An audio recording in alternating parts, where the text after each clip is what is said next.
अस्सलामुअलैकुम वीवर्स, आज मैं आपके साथ शेयर करूंगी मूली वाला क्रिस्पी और फूला हुआ पराठा बनाने की एक बहुत ही मज़ेदार सी रेसिपी। अक्सर लोग जब मूली के पराठे बनाते हैं तो वो फट जाते हैं, उनमें से मूलियां बाहर आ जाती हैं या फिर वो फूलते नहीं हैं। तो यहाँ पे आप देख सकते हैं कि ये मूली वाला पराठा फूल कर कितना बेहतरीन बन के तैयार हुआ है। दिखने में ही बहुत क्रिस्पी, बहुत मज़ेदार सा पराठा लग रहा है, तो खाने में भी इंतहाई मज़ेदार ये पराठा था। ना तो ये फटा है और ना ही कहीं से टूटा है, बल्कि फूल के बहुत ही मज़ेदार क्रिस्पी सा बन के तैयार हुआ है। तो चलिए हम रेसिपी देख लेते हैं। कुछ टिप्स और ट्रिक्स हैं जिन्हें आपने फॉलो करना है, तो ऐसा ही फूला हुआ मज़ेदार और क्रिस्पी सा मूली का पराठा आप भी बआसानी घर पे तैयार कर सकते हैं। तो इसके लिए देखिए, मैंने ली हैं 2 अदद मूलियाँ जो कि वज़न में है तकरीबन आधा किलो के बराबर। इन्हें मैंने पहले अच्छी तरह से वॉश किया था, उसके बाद इनका छिलका उतार लिया है। यहाँ पे मैंने मूलियाँ छील ली हैं। अब मैं इनको ग्रेट करूँगी। तो ग्रेट करने के लिए आपने ग्रेटर की ये ब्रीक वाली साइड यूज़ नहीं करनी, बल्कि हमेशा ये मोटे वाली साइड से ही इनको ग्रेट करना है। तो यहाँ पे देखिए जी, मूलियों को पहले मैं ग्रेट कर लेती हूँ, फिर मैं आपको दिखाती हूँ। तो वीवर्स, मूली जो है इसके बेशुमार फ़वाइद हैं। इस मौसम में इसको ज़रूर इस्तेमाल करना चाहिए। जोड़ों के दर्द में, यूरिक एसिड में, मसाने की कमज़ोरी में बहुत ही मुफीद है। तो इसे चाहे चटनी बनाकर खाएं, चाहे रोटियों में डालकर खाएं, लेकिन इसे इस्तेमाल ज़रूर करना चाहिए। बेहद फ़ायदेमंद होती है। यहाँ पे देखिए, मैंने डाल दिया है इसके अंदर 1 टीस्पून के बराबर नमक। अच्छी तरह से मिक्स कर दिया है और इसको 3 से 4 मिनट इसी तरह मिक्स करके नमक के साथ काउंटर पे छोड़ देंगे, क्योंकि मूली जो है वो अच्छी तरह से पानी रिलीज़ करेगी और उस पानी को हमने इसमें से निकाल देना है। अब 3 से 4 मिनट के बाद आपने क्या करना है, इन मूलियों को अच्छी तरह से दोनों हाथों में इस तरह दबाते हुए निचोड़ लेना है। पूरी जान लगा के इनका सारा पानी इनमें से निकाल देना है, इस तरह से निचोड़ के। क्योंकि अगर पानी रहेगा मूली के अंदर तो फिर उससे क्या होगा, जब इसे हम रोटी में डालेंगे तो सारी रोटियां फट जाएंगी और मूलियां जो हैं पराठे में बिल्कुल भी सेट नहीं बैठेंगी। लेकिन इस पानी को हम वेस्ट नहीं करेंगे। इस पानी के साथ हम छानने के बाद इसका आटा गूंथ सकते हैं, अगर आप मूली के पूरे फ़वाइद लेना चाहते हैं तो। ये अब आपकी मर्ज़ी है, अब चाहें तो इस पानी को वेस्ट कर दें, और अगर आप इसके चाहते हैं मूली के पूरे फ़वाइद हासिल करना, जैसा कि मैंने आपको बताया है कि मूली जो है बेशुमार बीमारियों में बेहद मुफीद है। यूरिक एसिड को कंट्रोल करती है, मसाने की कमज़ोरी को कंट्रोल करती है, जोड़ों के दर्द में बेहद मुफीद है।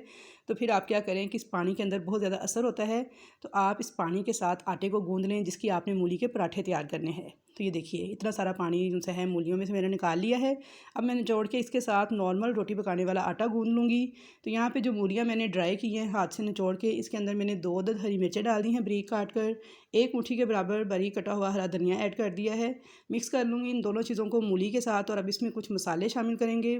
सबसे पहले इसमें डालूंगी लाल मिर्च पाउडर 1 टीस्पून के बराबर। आप हस्बे जायका नमक मिर्च जो है अपनी टेस्ट के मुताबिक कम ज़्यादा डाल सकते हैं। ज़ीरा कुटा हुआ डालूंगी 1/2 टीस्पून के बराबर। और अब मैं इसके अंदर डालूंगी कुटी हुई लाल मिर्च, जो कि मैंने डाली है 1/2 टीस्पून। आप अगर मिर्च कम पसंद करते हैं तो आप कम डाल लें, अगर ज़्यादा स्पाइसी खाना है तो ज़्यादा डाल सकते हैं। अजवाइन डाल दी है इसमें 1/2 टीस्पून के बराबर, जो कि हाजमे के लिए ज़बरदस्त होती है मूली की रेसिपी में। काली मिर्च डाल दी है 1/4 टीस्पून के बराबर, और धनिया मैंने कुटा हुआ डाला है 1/2 टेबल स्पून। हल्दी डाल दी है 1/4 टीस्पून के बराबर। अब इन तमाम मसालों को इस मूली के साथ मैं अच्छे से मिक्स कर लूँगी। तो यहाँ पे देखिए जी, मसाले हमारे सारे मूली के साथ अच्छे से मिक्स हो गए हैं। मूली का मिक्सचर हमारा तैयार है। अब यहाँ पे मैंने नॉर्मल रोटी पकाने वाला आटा था जिसे मैंने गूँध लिया था, मूली का पानी और साथ दूसरा पानी डाल के, जैसे हम नॉर्मल रोटी पकाने के लिए गूँधते हैं।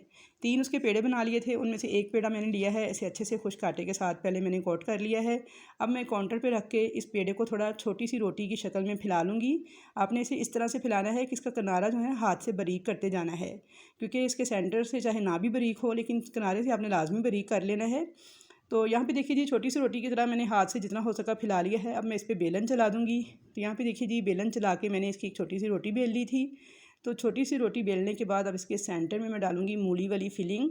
आपको अगर ज़्यादा पसंद है तो आप ज़्यादा डाल लें, अगर कम पसंद है तो कम डाल लें। मैं बिल्कुल नॉर्मल सी ऐड कर रही हूँ।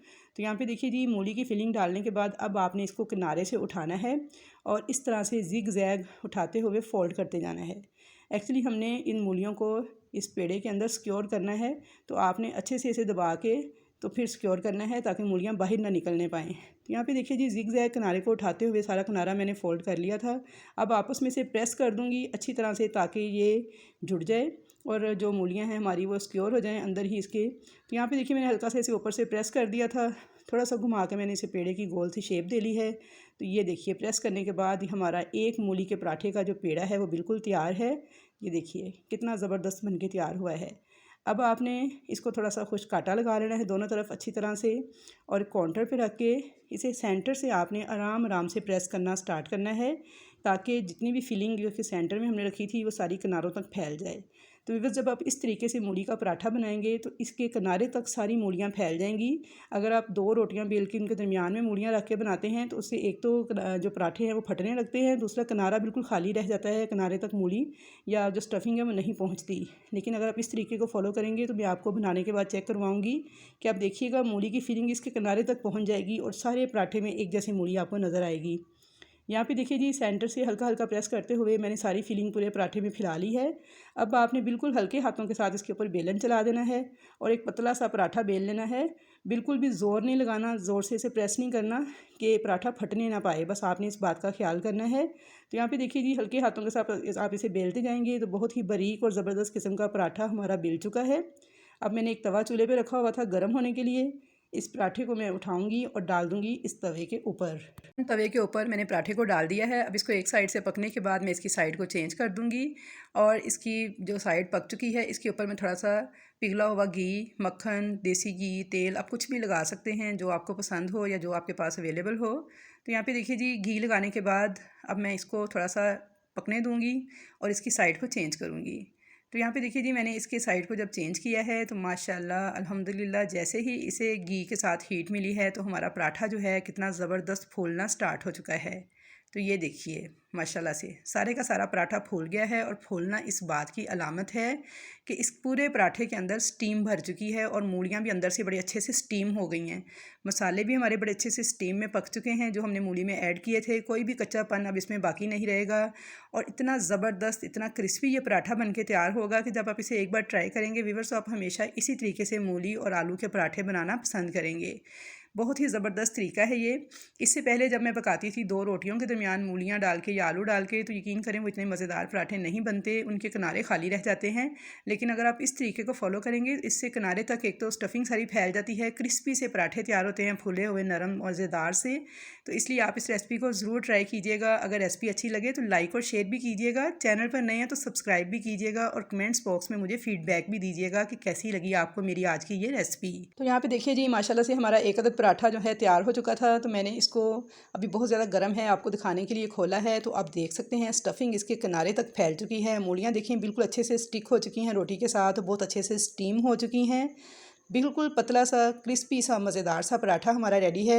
अब आप इसे दही की चटनी के साथ खाने के लिए पेश कीजिए। और दही की जो चटनी मैंने इसके साथ सर्व की थी उसकी रेसिपी मैंने स्टीम रोस्ट जो मैंने चरगा बनाया था उसके अंदर मैंने शेयर की थी। सेम वही रेसिपी जो है मैंने यूज़ की थी इसके साथ, तो बेहद मज़ेदार थी वो चटनी।